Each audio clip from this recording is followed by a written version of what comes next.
Ladies and gentlemen of the press, honorable ministers present in this threshold, distinguished invited guests, ladies and gentlemen.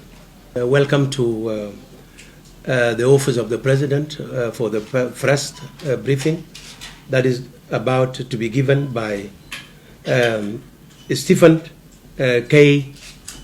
QC, barrister at law, is the head of the chamber in now 1112 South Square, Grace Inn, London WC 1A. It came last time because he has just changed the address and came to this country. So in the last report that was given by His Excellency the President, Stephen K. was introduced to be having the address of 9 Bedford Row, London WC 1R. But he has changed the address I have just given. For the purpose of this press conference, Stephen K. is going to talk to the press about the report that was just being declassified as it came in the press briefing of His Excellency the President, that certain document and certain intercept as of the 2013 and 2016 political crisis in the country are going to be declassified and released for the public consumption.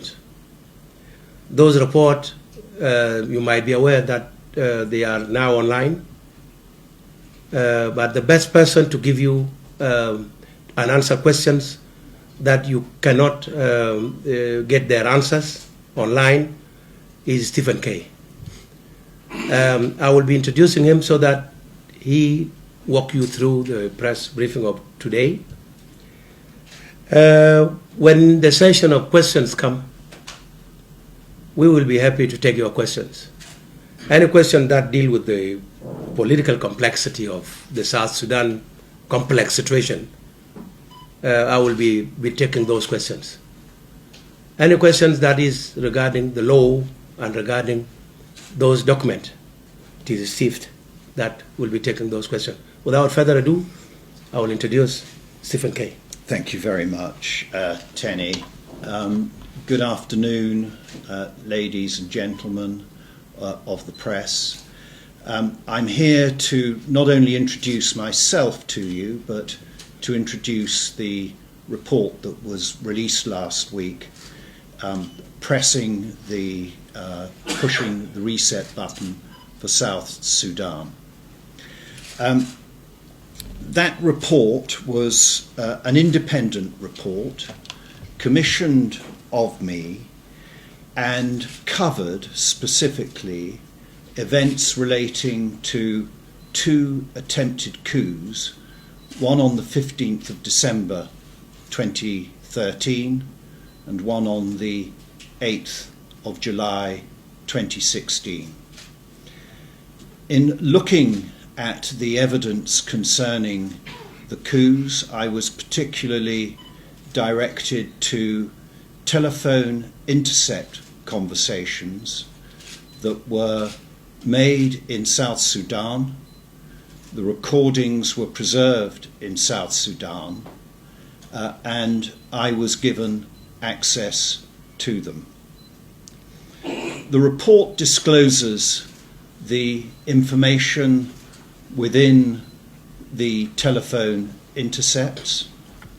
It also looks at the international community's reaction at the time to the events involving the conflicts that broke out in December 2013 and July 2016. And it also looks at the progression of events between those 2 dates. So, if I can introduce myself, as there's been a lot of speculation I have seen in the media surrounding South Sudan. A lot of it erroneous, a lot of it plain wrong, and I will introduce myself so that you know who I am. I'm a Queen's Counsel from the Bar of England and Wales. I'm a lawyer with over 40 years' experience. I have spent 25 years working in international criminal law, and that came about from the first case at the Yugoslavia War Crimes Tribunal that set the modern international criminal law and war crimes laws. I was in that first case, and I remained practicing in this area, going to the Rwanda Tribunal, practicing at the International Criminal Court, and in that 25 years I experienced the kinds of situations that the evidence in relation to the 2 attempted coups have been able to produce. I am very familiar with telephone intercept evidence.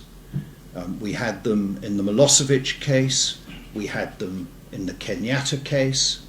I'm very familiar with why people try and keep their activities quiet and secret and discreet, and believe the telephone is a medium that can do that.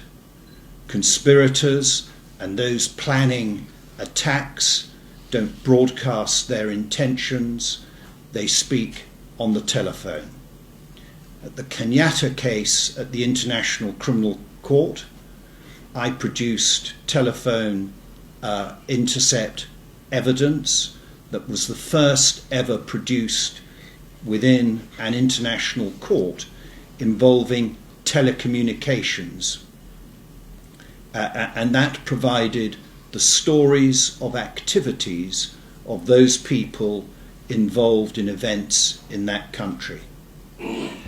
So it was no surprise to me that, looking at my background, that the government of South Sudan wanted me to look at evidence that they had in their possession, that the president had spoken on several occasions about the fact that there had been 2 attempted coups, first of all the 15th of December 2013 and then the 8th of July 2016, but had been ignored by the international community, and instead what we call a false narrative began to develop within the media and elsewhere that was taken up by international institutions and the truth concealed.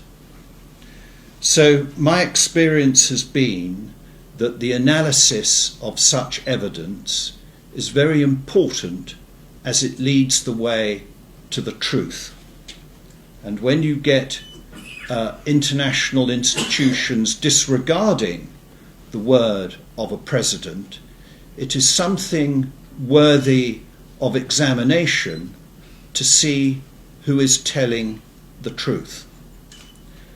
My analysis of the audio intercepts of key participants within the conflict of the 15th of December 2013 onwards is clearly set out in my report.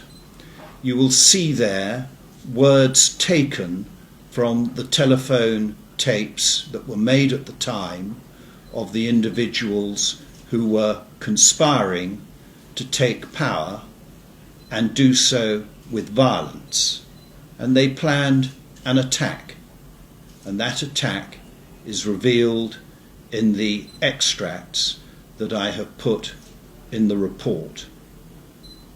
Of course, there are far many more intercepts that show even more plotting and events. But this is the essence of what took place. And it reveals that what the president said shortly afterwards, on the 16th of December 2016, was in fact true. The context of the conflict within South Sudan, however, was quickly put into a narrative that it was a conflict between two sides.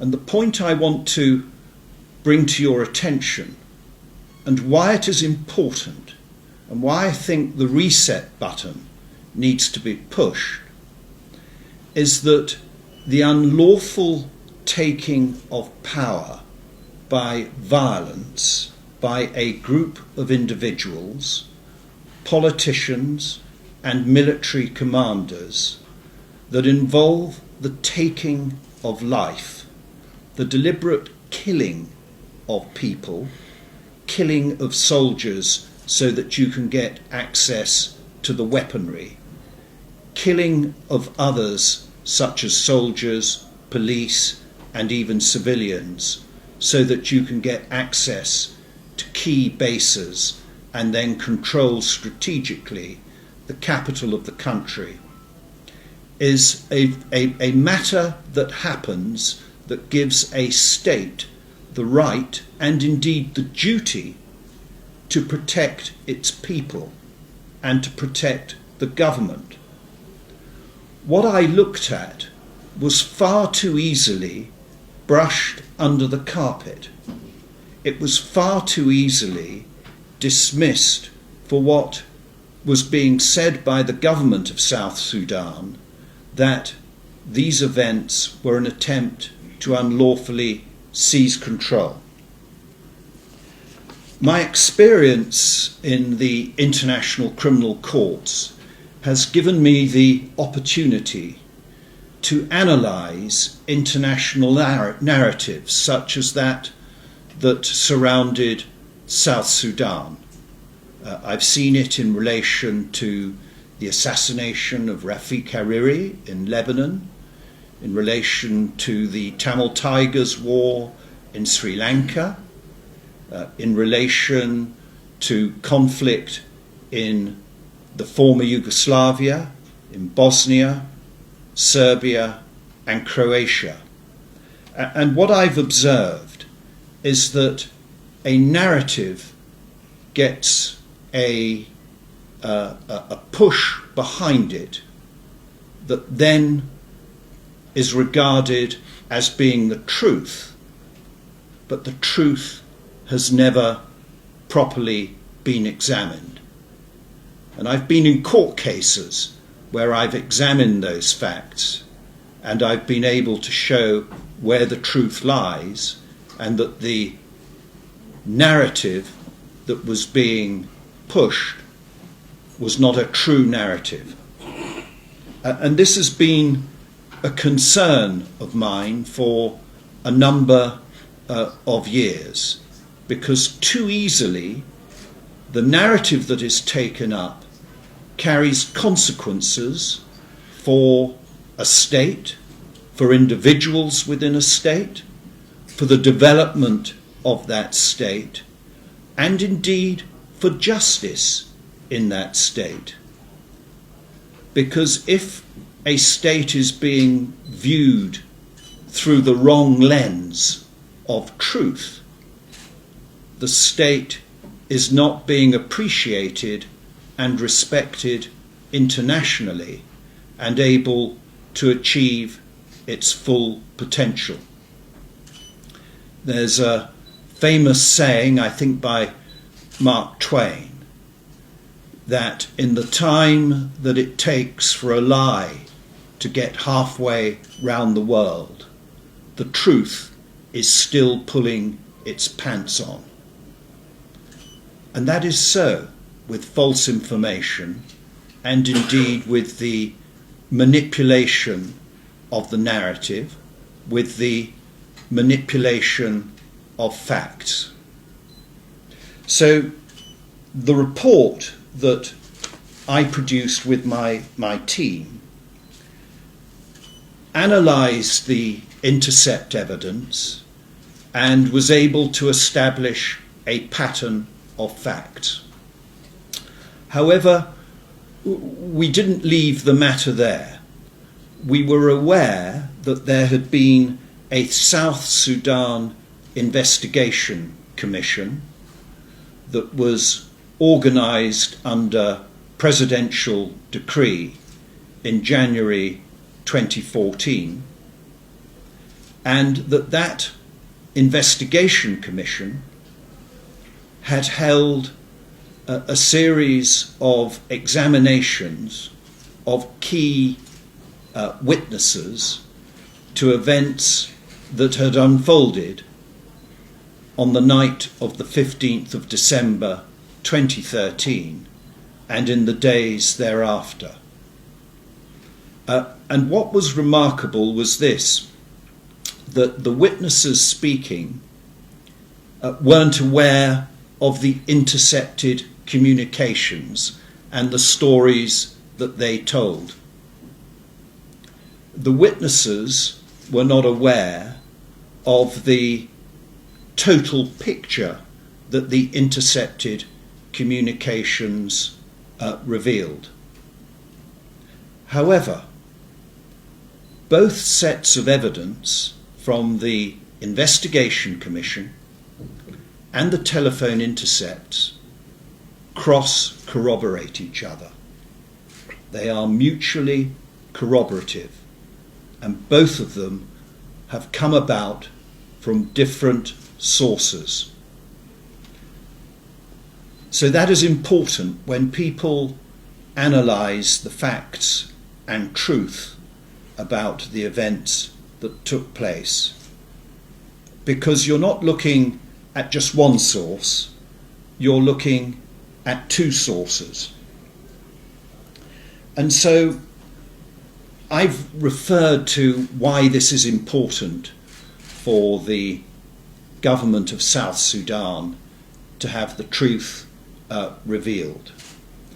I've referred to the respect that is due to the state about the truth being known. But I also would like to refer to the fact that false allegations undermine a society.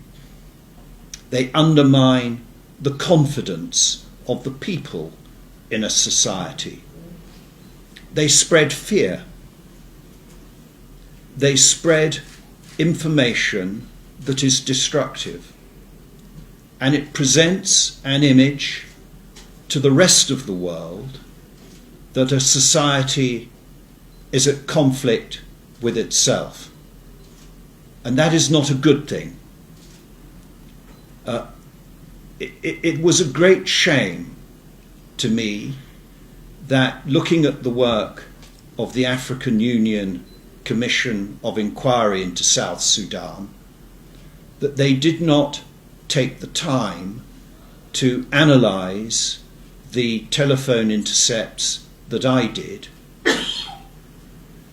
because they would have found their way to the truth, and events may have been very, very different in the subsequent years for the development and progress of this state. Because one of the problems about the incorrect stories, the wrong narratives, is that they're adopted by other people. That people just look at what was said by the one before them, and then that becomes the so-called truth. I've seen it in the last few days in the reaction to my report. That's the same thing that is going on. But the facts and truth speak for themselves.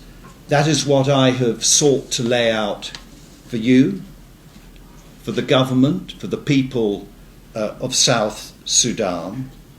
And I hope that you will consider the content of that report and what it reveals, and that the recent tensions in the state can be calmed down and people on a basis of truthfulness, seek to reconcile and develop this society. So that is my summary of the report and a number of the issues that it has brought to my attention and that I wanted to bring to your attention. But I'd like, before I take questions from you, to think about the victims. And this is important. Spreading false news and not telling the truth disrespects those victims. And I would like, if I may, to just have 1 minute's silence as we as a collective in this room pay our respects to the victims. Thank you.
Thank you.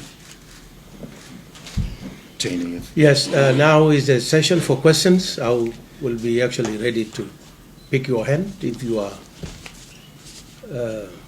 Yes. Thank you so much. My name is Troy. I work with the radio community. Yeah, it's good you mentioned that your report has a lot of reaction on social media, seen as very released. What is the truth about your report, given the fact that most of the information that you gather are based on telephones intercept? And that telephone intercept, most of them are provided by the national security of the country. With that, how would the independence of this report could be to those you mentioned are the victims of this conflict? Second question, some activists has been mentioning online, criticizing you that you have been paid $1.7 million to do this report that can change the narrative of the conflict in the country. How could you justify that you did not take money for federal purposes? Thank you. Let me deal with the first question first, because that's actually the most important. The telephone intercepts have the telephone numbers of the individuals all cited in the report. And there are many more calls that they make during the course of the day. And I've seen the references with the phone calls, and I have cited the downloads that were made, and I've given you the direct speech from those calls as to what the people on the telephones at the time said. They are authentic.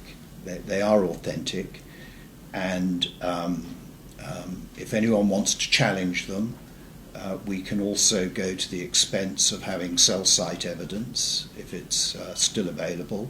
I used cell site evidence in the Kenyatta case to prove the truth of what I was saying then to the International Criminal Court. It is evidence from the positioning of a phone, but not only that, the other contents within the telephone transcripts have personal matters between the particular people who are making the telephone call. fake news about 1.7 million. I don't answer questions, respond to questions on fake news, because quite frankly, to give respect to something that is a lie like that is not right. It's not the right thing to do. And I suggest the journalists themselves who publish that should go and look at themselves, look at their training, look at their motivation, look at their claimed source, and look at whether they can be respected as a journalist. Because the public rely on journalism to tell the truth. It's an important duty. But to have it subverted is bad. And so while you might clamour for press freedoms are a privilege as well, to be able to address people and talk about other people, such as myself. That's a privilege. So talk the truth and respect the truth. Don't make up stories. And I really do suggest the editor of that newspaper starts having a regulatory overhaul of what is published. Thank you.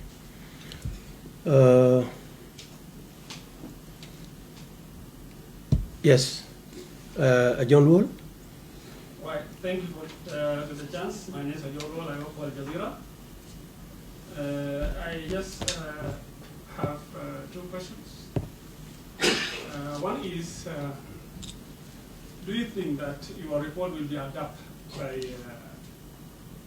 by the international community as they did with the AU inquiry report on that issue? That is the first one. The second question is, what is the kind of mechanism that you use to get this information? Thank you. Right. I'll answer your second question. The mechanics of that are a matter of national security in any society. All right? So I won't go into the mechanics of that, as it's not right to do so. But you've probably seen enough television and movies that tell you how it's done in a filmic way. Looking at your first question, will my report be adopted by the international institutions?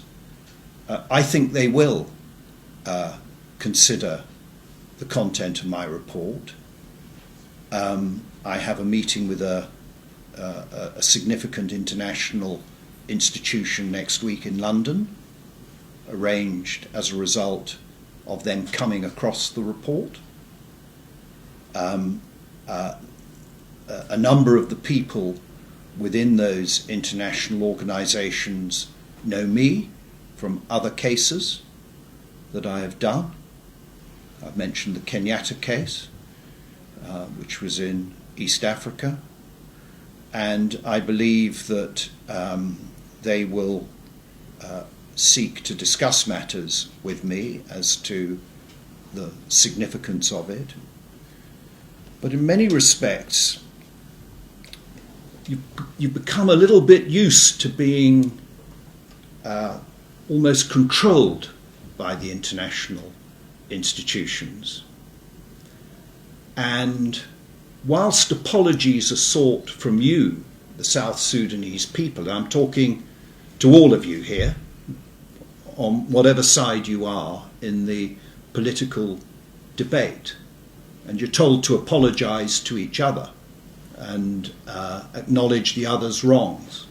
I would like to think that the UN institutions, the AU, that got the facts wrong, that had an opportunity to get the facts right, apologised to South Sudan, to its president.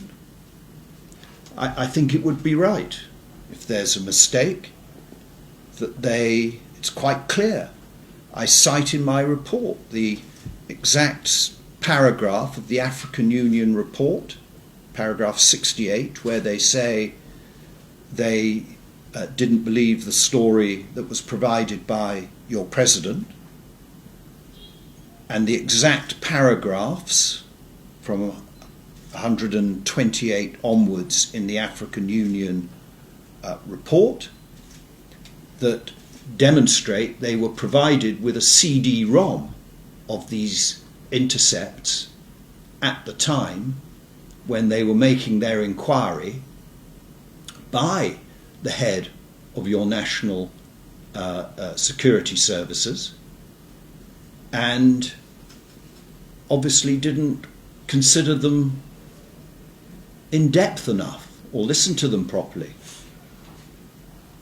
And so there needs to be an apology there, because that has flavoured and coloured how people view South Sudan.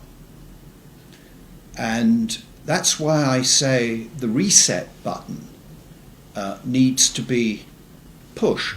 I mean, those conspiring to carry out the coup, which involved violence and killing people, they were able to manipulate the international community, the news, by allowing them the false impression that there wasn't a coup attempt, by perpetrating a story that it was interethnic violence. Actually, if you look at my report carefully, you'll see there were a mixture of forces. It wasn't about ethnic violence. It was actually about seeking to take power. To take power. And the presidency of the SPLM. So I think that there needs to be very careful thought about this. It was a very good question you asked. My observation has been that in the way that the international institutions have dealt with the government of South Sudan, there has been an agenda created by the narrative that is based upon a false fact and a false belief of theirs. I point out that the Secretary General's, the head of UNMISS at the time, said she wasn't convinced by what your president said. Well, you know, that's not the right test, actually, when she's been giving information. She's not in a court of law and having to be convinced. She's told by the president, this has happened this way. This is an attempted coup. That is why our troops are trying to take control. That is why we have a conflict. I mean, when those events happened, those planning it must have been foreseeable to them that there would be conflict, people would be killed, and that given the very fragile relationships within your society, that it could explode into something more. You bear responsibility for that. As a government, you're told to get it under control and that peace must be restored, but actually you're in the middle of a fight against a party that wants to take control. That's the context. So this needs to be very, very carefully considered, as I said, and why I call for pressing of the reset button. Yes, Mugir Cirillo. Yes, thank you. My name is George Shur. I work with Al Arabiya and Al Hadath. report, did you find any coup attempt that was happened within the first event, 15 December 2013? This is my first question.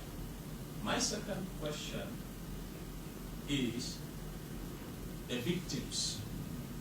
Some of them were killed, and others are suffering now. The criminals, the accusers are free, and some of them are part of this government. So you as expert, how are you going to advise the government to deal with this report? My third question to Mr. Atten. So why now this report? Thank you. Okay. First of all, Mabur Cyril, we have actually listened carefully. You realize the first questions was sufficiently answered because it is alluding to how, okay, whether there was an attempted coup. Within the intercept, Stephen has explicitly stated that given the evidence he has looked at, there was an attempted coup in both 2013 and 2016. I don't think there is any answer that is going to be better than that. Concerning as to the questions you asked as to why now,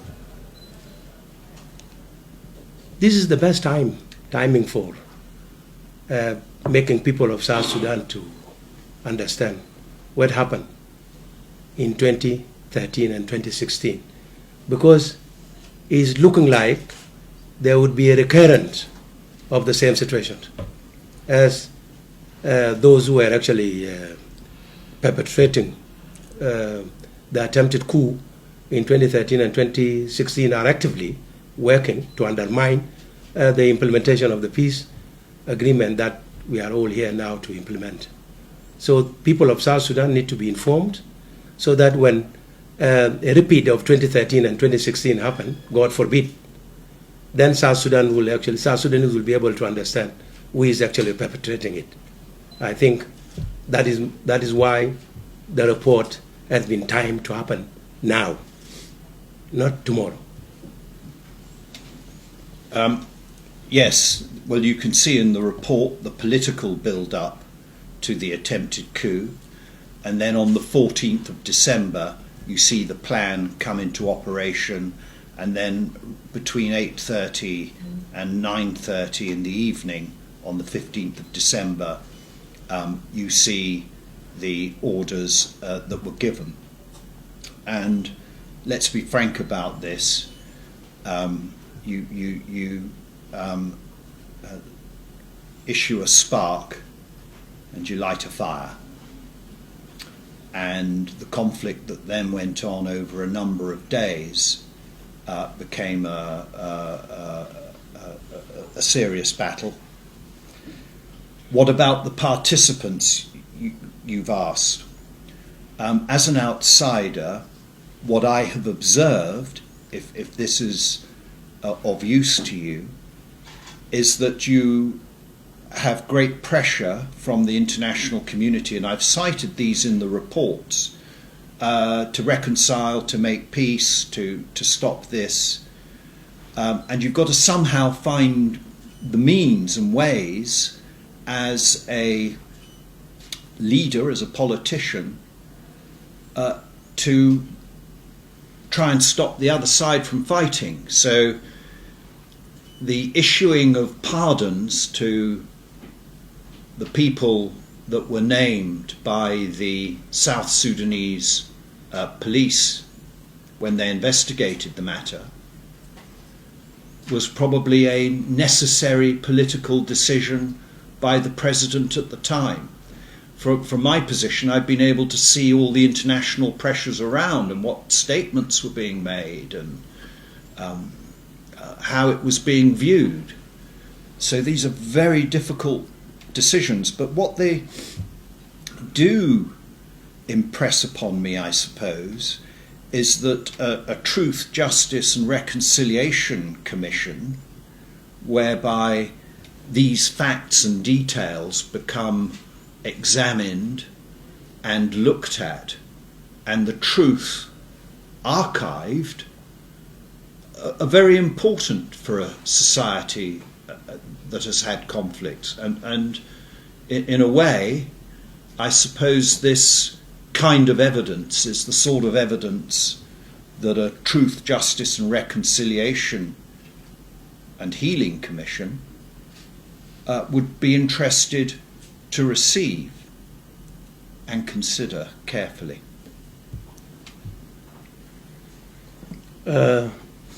This that take, Stephen? Yeah.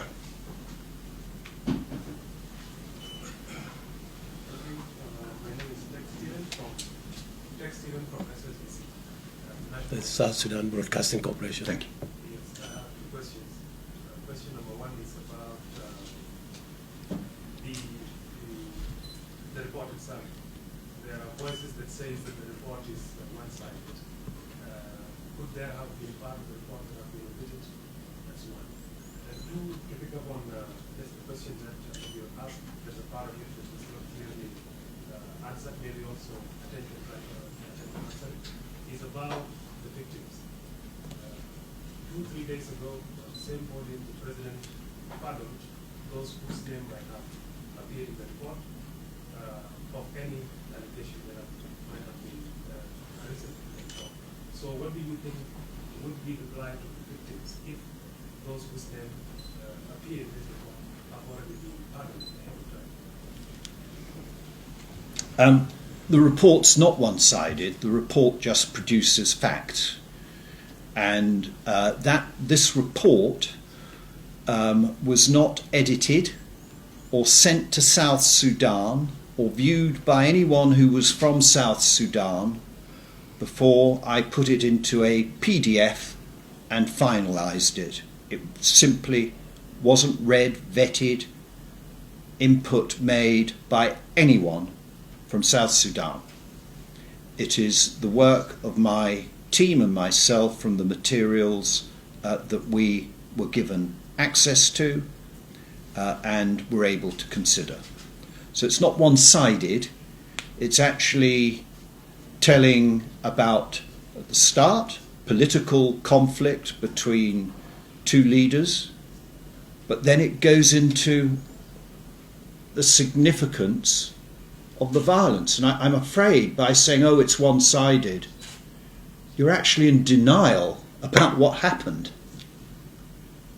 You're actually putting yourself into a state of denial. You're ignoring what happened, wanting to hear another story that you can follow.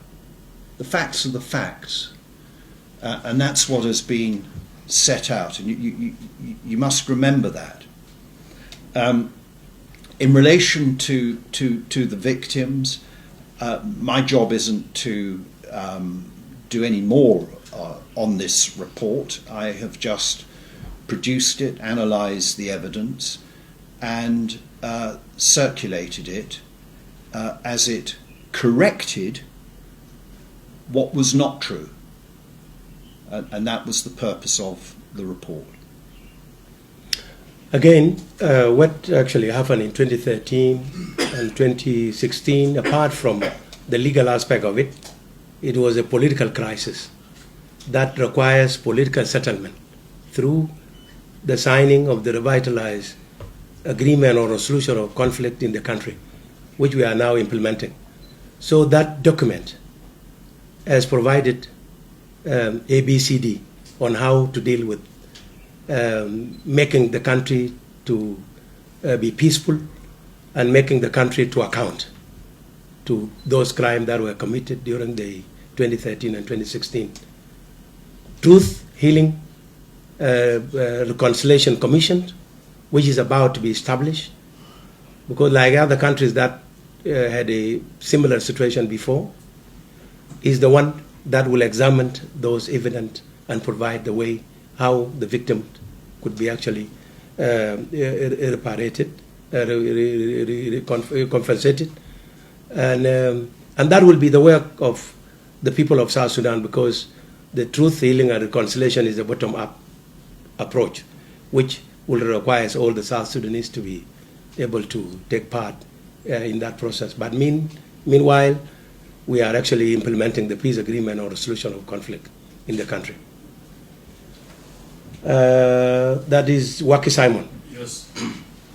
For the Bloomsburg or for VOA? Yes. Yes. Yeah, thank you, Honorable Attorney and Mr. Stephen for speaking on the report. I have one or two questions for Stephen and the other one is for Attorney.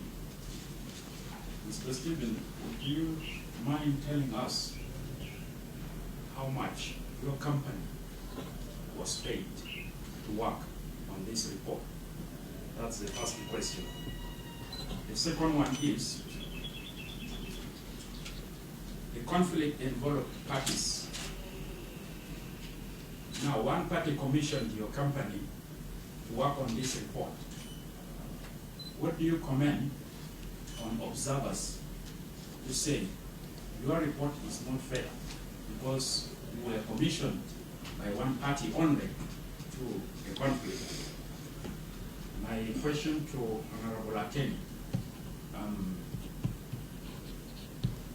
why has the report been declassified?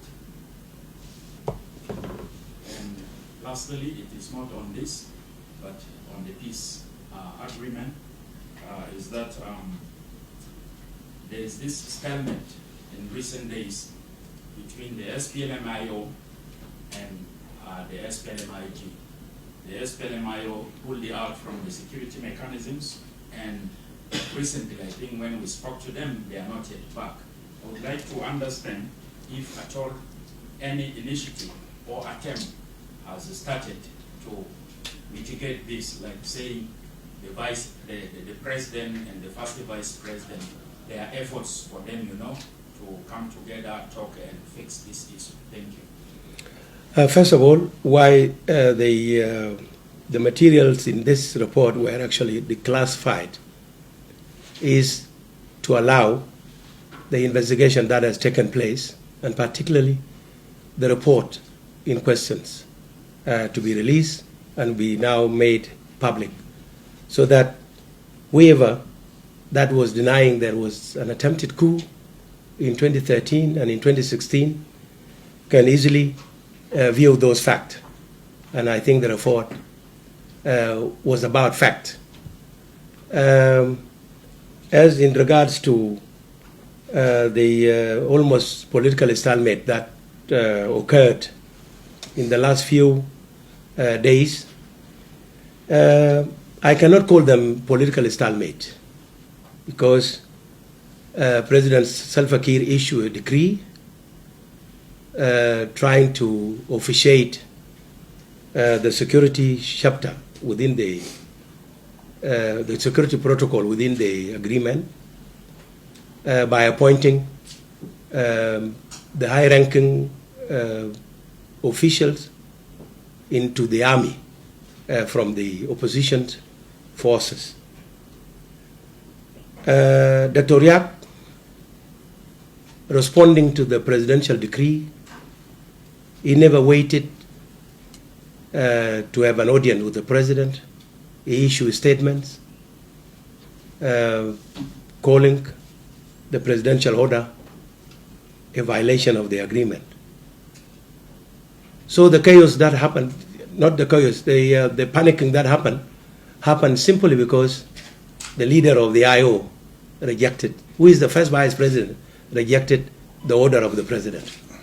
And reading from the line, between the line, people of South Sudan, can vividly recall when the leader of SPLM-IO reject a document that he was better placed to discuss with the president without people knowing what are the repercussions of that rejection.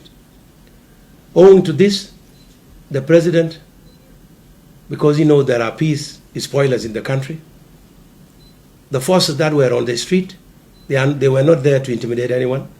the forces were placed on the street in order to prevent who would be feast spoiler that can get in between the partners and start a war again. But in the few days to come, the presidency will be convened, in which Dr. Riek Machar and the other peace partners will converge on to the office of the president to address issues, and you will be informed accordingly. Thank you. The question about one party to the conflict commissioned the report, why didn't I speak to the other party? That wasn't the issue. The issue was whether there was evidence of an attempted coup on the 15th of December 2013 and the 8th of July 2016. If there had not been evidence of an attempted coup, I would have said so. So it's not a question of me providing a report to suit one party. I'm afraid you're looking at it through one lens yourself. I was actually looking at it on the basis of whether there was evidence or not. And for that reason, looking at the investigation commission records of interviews of various people involved during the events, as I said, mutually corroborated each separate source of evidence. So it is corroborated evidence. And that's the point I make. If there had been evidence taken by that commission that contradicted the intercepts, I would have looked further and further. But actually it corroborates. Whoever wants to respond to the report is free to do so. I don't know whether the tapes will be made available on put out. I don't want to inflame things any further, but people perhaps should consider their responses. And I'm not going to answer the question over money. I've already dealt with that, and it's not the issue. I'm here to talk about the report. I think that should be the last questions. I'm under time pressure. Yeah, that's the last question. Thank you very much. My name is Emmanuel Akili from Ireland. Emmanuel Akilio. Yes.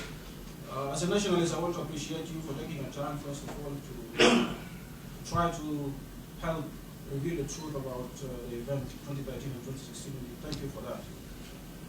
However, you talked about evidence. That was your point.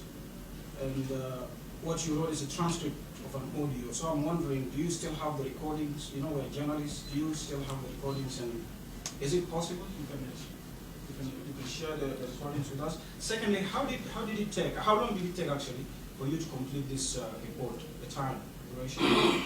And the other question goes to probably Attain, and I will connect it with you, Stephen, because you earlier talked about the AU did not really take enough time to analyze this report. So I'm really wondering from the government side, did you give the same recordings to the AU Commission on Inquiry, or did they ask you for the same recordings, or you gave different recordings to Stephen? I think that question he has already answered. I can answer that for you, because it's actually in the report. It's the same recordings. It's a very good question, because I was concerned about it. As to whether the AU had seen that, and I particularly located the audio that they were supplied with, and I think I can't remember the number now off the top of my head, but it was imprinted on my brain a month ago. So I particularly, in the AU Commission report, they refer, I think it's about paragraph 134, to an audio that they received, and and I located that audio and listened to it, and it to me was quite clear what it had said, so I was baffled by their reaction. The audio came along with a CD-ROM of the same audios I'd been told as the ones I had. But the one that they cite in the report, they said they only looked at one, couldn't understand it.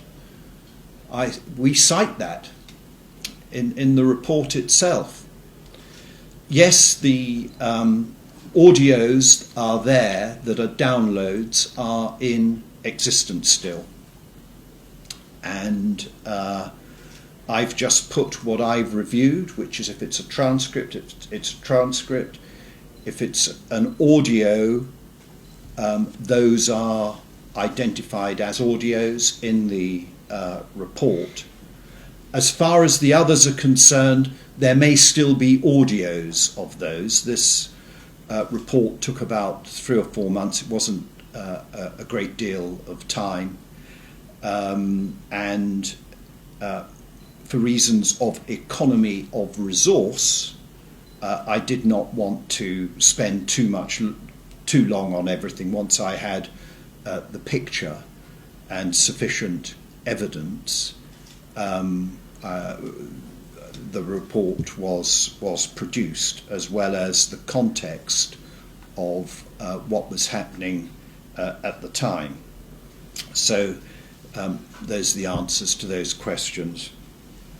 Without further ado, ladies and gentlemen of the press, honorable ministers, the press conference this afternoon has come to an end with this remark. Thank you so much, and may God bless you. Thank you.